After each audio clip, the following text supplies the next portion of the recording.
Good evening po mga boss, mga idol.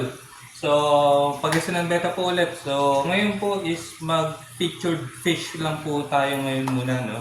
So, i-featured natin yung ating pahaka popper. So, meron tayong 4 pieces dito.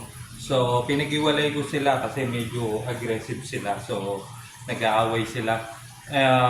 Pwede mo naman i-mix sila sa ibang fish. Sa ibang fish is okay lang, hindi sila masyadong aggressive.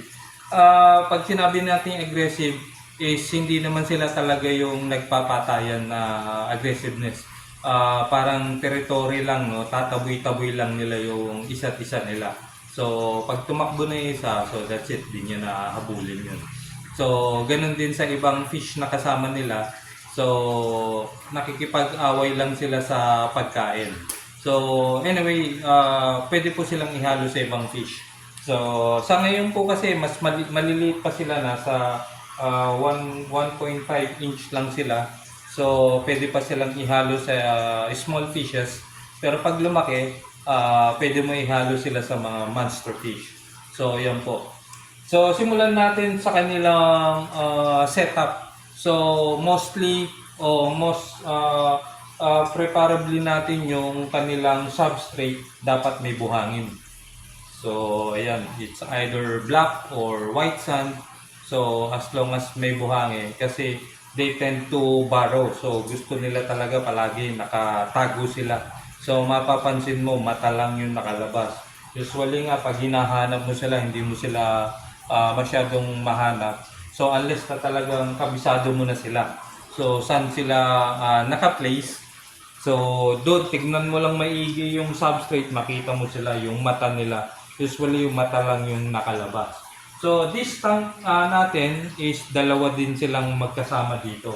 So, may kanya-kanya silang territory. So, kaya hindi rin sila nag-aaway o nagpapang-abot. Usually, pag feeding time lang natin, saka lang sila magpang-abot. Katulad na ngayon, mag-feed tayo. So, sa ngayon, ang pagkain nila is small snails. Gusto nila yung snails. So, kung problema mo pan snail sa tank mo, mauubos yun dahil papakain mo rito. So, pipisain mo lang, then ihulog mo sa harapan nila, kainin nila. Pero kung wala ka naman pan snail, tulad ko, ang pang substitute natin is yung shrimp. So, yung main shrimp, yung tinadtad na shrimp. So, kunin ko lang.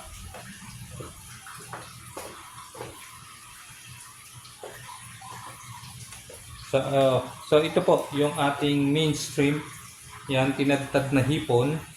So, tinanggal natin yung balat, yung ulo. So, pure laman lang, tadtarin nyo lang po. Then, gamit lang tayo ng tweezer. And then, look for, ayun, katulad nun, lumabas na siya. Yan, naghihintay. So, laglag mo lang na ganun. Makita mo, ayan. Ayun, puntahan niya. So, i-close up look lang natin.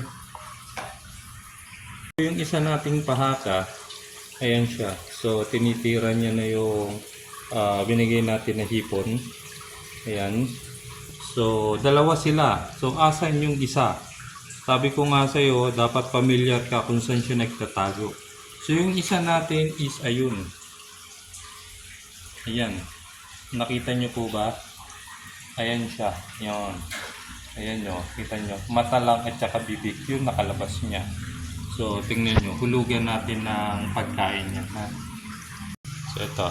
Hulugan natin ng pagkain. Tingnan natin kung lalabas siya. Ayun. Yan.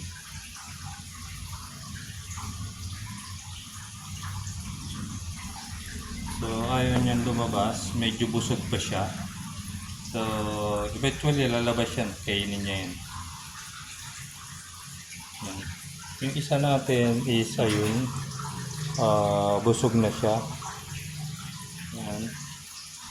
So, check natin yung dalawa pa. Pakainin natin. Ayaw nilang magsilabas.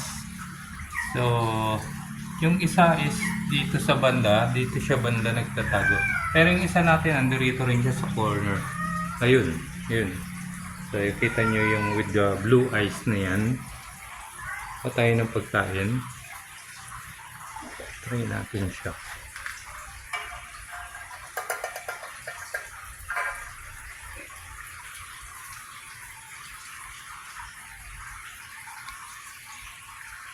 And the problem is, nauunahan siya ng mga neon tetra.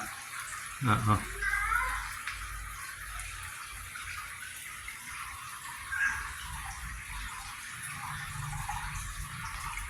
So, ito yung malaki natin, lumabas siya.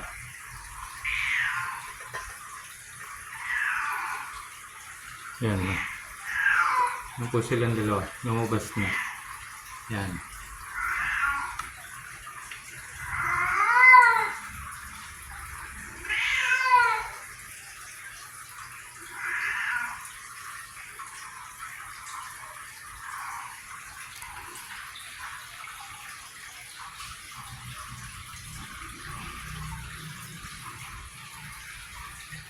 So, ganun lang po ang pag-aalaga po ng pahaka pufferfish.